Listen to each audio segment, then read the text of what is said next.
ये हैं जयपुर जिले की ग्राम पंचायत कालख की सरपंच शारदा सेपट।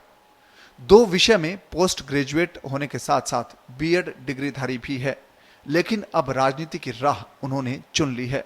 सरपंच चुने जाने के बाद उन्होंने घर की जिम्मेदारियों के साथ साथ पंचायत के कामकाज को भी चुनौती के तौर पर लिया है। सुबह घर के काम, खेती बाड़ी और बच्चों की जिम्मेदारी, इसके बाद स्कूटी से पंचायत भवन आती हैं। कर्मचारियों से जानकारी लेकर पंचायत के निर्णय खुद करती हैं। स्कूटी से ही पंचायत में चल रहे विकास कार्यों का जायजा लेती हैं और ग्रामीणों की समस्याएं भी सुनती हैं। आधुनिक पहनावे के साथ साथ पंचायत क्षेत्र में हर तरह की आधुनिकता के लिए वे प्रयासरत हैं। मेरा जो जन्म है वो पंचायत समिति सांबर के गांव डलावता में हुआ है। एक किसान परिवार से हूँ मैं, और मेरी जो प्राथमिक शिक्षा रही है वो सांबर से रही है। मैं पहली क्लास से लेकर के छठी क्लास तक मैंने सांबर से शिक्षा ली है। पापा गवर्नमेंट टीचर थे, तो जैसे जैसे उनके ट्रांसफर होते गए मेरा शिक्षा, स्कूल और जो मेरे फ्रेंड्स थे वो सब मेरे चेंज होते गए। तो इसके बाद में मेरे 7वीं क्लास से लेकर ग्रेजुएशन मेरा जयपुर से रहा है।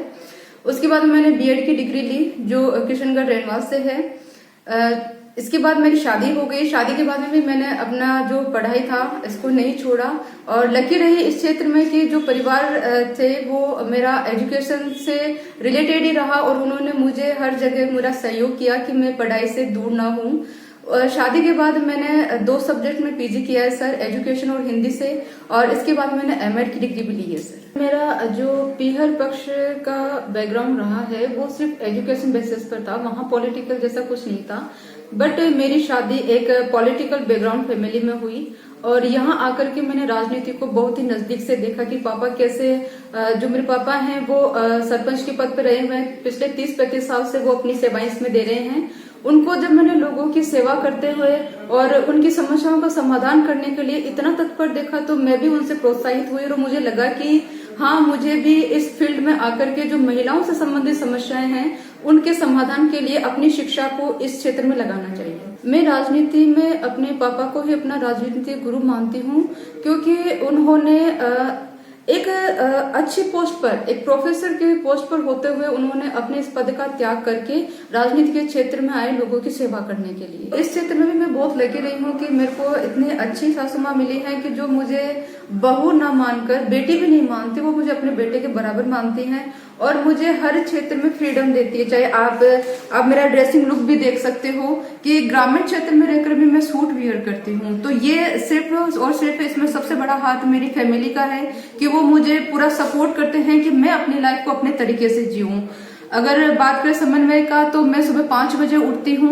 उसके बाद मैं घर का जो भी कामकाज होता है, मम्मी को सपोर्ट करके मैं अपने खुद के व्हीकल से, मुझे ड्राइविंग आती है, चाहे वो ट्रैक्टर हो, जीप गाड़ी हो या फिर 2 व्हीलर हो, तो मैं अपने खुद के बेसिस पे अपने पंचायत का भ्रमण करती हूँ। यहाँ आती हूँ और जो भी काम होता है वो करती हूँ। लोगों की समस्याएं सुनती हूँ, जो उनकी समस्याएं होती है उनका समाधान निकालने का प्रयास करती हूँ। 4 बजे के बाद में मैं घर पहुंचती हूँ। घर पहुंच करके जो भी नेक्स्ट जो मेरा रूटीन वर्क होता है वो करती हूँ, और शाम को बैठ करके बच्चों को थोड़ा पढ़ाती भी हूँ। और इस जो व्यस्त जिंदगी है इसमें अपने लिए थोड़ा सा टाइम निकाल के मैं योगा भी करती हूँ। पंचायत बेसिस पर जो मैंने समस्याएं देखी है, या ये कहूँ कि प्रचार के दौरान जब मैं गांव में घूमी थी और लोगों से मिली थी, तो उन्होंने जो जो समस्याएं मुझे बताई थी वो सभी समस्याएं मेरे लिए प्राथमिक स्तर पर है।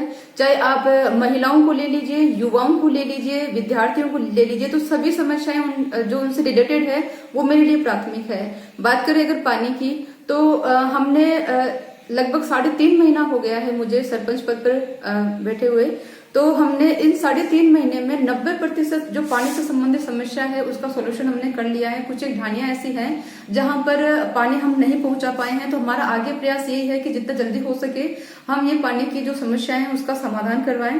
दूसरा ये है कि बच्चों को एजुकेशन के लिए, जो कॉम्पिटेटिव बच्चे हैं, शिक्षा जो अपनी तैयारी करते हैं, उन्हें पुस्तकालय के लिए या लाइब्रेरी के लिए बहुत दूर जाना पड़ता है, या तो वो पचार जाए या फिर जोबनेट जाए। तो उनके लिए हमारा ये है कि यही हम एक सार्वजनिक पुस्तकालय बनवाएं उनके लिए, ताकि उनका समय बच सके।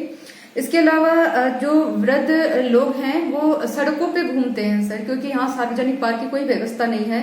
तो मेरी इच्छा है कि हम एक सार्वजनिक पार्क बनाएं यहाँ, और योगा की क्लासेस उनके लिए स्टार्ट करवाएं, ताकि जो अंदरूनी जो ताकत होती है या अंदरूनी जो सुरक्षा मिलती है वो उनको उसके माध्यम से मिले। इसके अलावा जो भारत की योजना है, भारत सरकार की स्वच्छ भारत मिशन, उसके तहत SLRM योजना है, सॉलिड लिक्विड रिसोर्स मैनेजमेंट। उसके तहत हमारा ये प्रयास है कि हम पूरे गांव को स्वच्छ बनाएं और जहां जहां पर डस्टबिन की जरूरत है या सोखते गड्ढों की है, मैजिक पिट वगैरह है, कंपोस्ट पिट वगैरह है, तो उन सब का हमने निरीक्षण करके DPR तैयार किया है ताकि हमारी जो पंचायत है वो हर क्षेत्र में पहले नंबर पर आए। प्राथमिकता के तौर पर देखूं तो मैं जो प्राथमिक चिकित्सालय है ये एक बहुत बड़ी समस्या है, क्योंकि छोटी छोटी समस्याओं के लिए यहाँ पर महिलाओं और वृद्धजनों को दूर जाना पड़ता है, जिससे उनका समय और पैसा दोनों ही बर्बाद होते हैं। तो हमारे जो क्षेत्रीय विधायक जी हैं हमने हमारी समस्या से अवगत करवाया है और हम प्रयासरत हैं इस समस्या के समाधान में। दूसरी जो हमारी समस्या है वो कृषि संकाय को लेकर के है। जो गाँव में लड़कियां होती है उन्हें दूर जाना पड़ता है कृषि विषय में शिक्षा लेने के लिए। तो हमारी कोशिश ये है कि अगर यही हमारे जो राजकीय उच्च माध्यमिक विद्यालय इसमें अगर कृषि संकाय जुड़ जाता है तो जो लड़कियां बीच में ही पढ़ाई छोड़ देती है उनकी जो उनका अध्ययन है वो नियमित चलता रहेगा। ये राजकीय उच्च माध्यमिक विद्यालय कालक है। इसमें हमने अभी 5 लाख रुपए की लागत से मैदान में बाउंड्री दी है और लेवल करवाया है मिट्टी डाल करके। अब हमारी ये मंशा है कि सरकार अगर हमें थोड़ी बहुत सहायता करती है तो हम यहाँ पर एक मिनी स्टेडियम बनाना चाहते हैं। पूरे जोबनेर पंचायत समिति ब्लॉक में इतना बड़ा खेल का मैदान कहीं नहीं मिलेगा। बात करें अगर बच्चों के सर्वांगीण विकास की, तो शिक्षा के साथ साथ जरूरी है कि वो खेल के क्षेत्र में भी आगे बढ़े। और ऐसा नहीं है कि गांव में प्रतिभाओं की कमी है, बट जो परेशानी आती है वो है संसाधनों की। अगर सरकार इसमें हमें थोड़ी बहुत सहायता करती है तो हो सकता है कि इन फ्यूचर जो अच्छी प्रतिभाएं हैं वो अच्छे क्षेत्र में जाकर के अपना और हमारे इस ग्राम पंचायत का नाम रोशन करे। अगर टीम की बात करूं तो मैं मेरी टीम को 2 पार्ट्स में डिवाइड करती हूँ। एक वो टीम जो मुझे ऑफिस वर्क में सपोर्ट करती है, जैसे हमारे सेक्रेटरी जी हैं हनुमान जी, हमारे LDC हैं ओम प्रकाश जी और हमारे सहायक कर्मचारी हैं Madan ji. They are very talented person और हर जगह वो मुझे सपोर्ट करते हैं। एक सरपंच के तौर पर नहीं, मतलब जो भी कोई समस्या होती है या जो भी मुझे उनसे जानकारी लेनी होती है तो वो बेझिझक आकर के मुझे हर एक चीज बताते हैं, हर एक चीज समझाते हैं, क्योंकि मेरे लिए एक नया फील्ड है, मुझे नहीं पता है कौन से कार्य कैसे किए जाते हैं। तो यहाँ मैं उनको धन्यवाद देना चाहती हूँ कि हाँ मुझे इतनी अच्छी टीम मिली। हमारे मदन जी को तो हम कंप्यूटर बोलते हैं, क्योंकि ऐसी कोई चीज नहीं है जो उनको मुंह जबानी याद ना हो।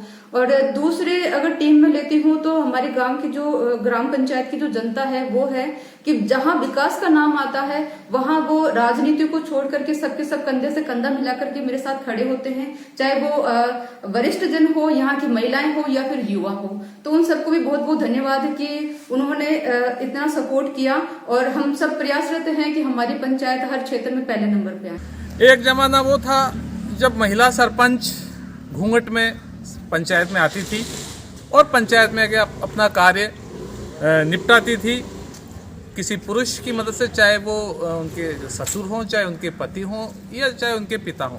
आज ज़माना काफ़ी बदल गया है। जैसा कि आज आपने देखा, हम कालक ग्राम पंचायत में मौजूद हैं और कालक ग्राम पंचायत में सरपंच शारदा सेपट, जिसको आपने देखा काफ़ी बदलाव आया है। अब सरपंच घूंघट में नहीं रहती है, सरपंच स्कूटी चलाती है, सरपंच कार चलाती है, सरपंच ट्रैक्टर चलाती है। सरपंच स्कूटी से पूरे पंचायत का भ्रमण करती है, लोगों की समस्याओं को जानती है, सुनती है, उनका निराकरण करती है। सरपंच अब वो नहीं है घाघरे लुगड़े वाली सरपंच नहीं रही। सरपंच अब जीन्स पहनती है, टॉपर पहनती है। और सबसे बड़ी बात जो है वो ये है कि अब सरपंच काफ़ी पढ़ी लिखी है, यहाँ तक कि डबल एमएड है, डबल PG है और भी इसके आगे और भी उच्च शिक्षा प्राप्त सरपंच अब बन चुकी हैं। तो अब समय काफ़ी बदल गया है, काफ़ी पढ़ी लिखी सरपंच जो बिल्कुल अपने ही अंदाज में कार्य कर रही है। हर पंचायत के हर स्थिति के बारे में जान रही हैं, पंचायत की हर समस्या को बहुत सलीके से समझ रही हैं, उसको सुलझा रही हैं। पत्रिका TV के लिए जोबनेर जयपुर से मैं सलाह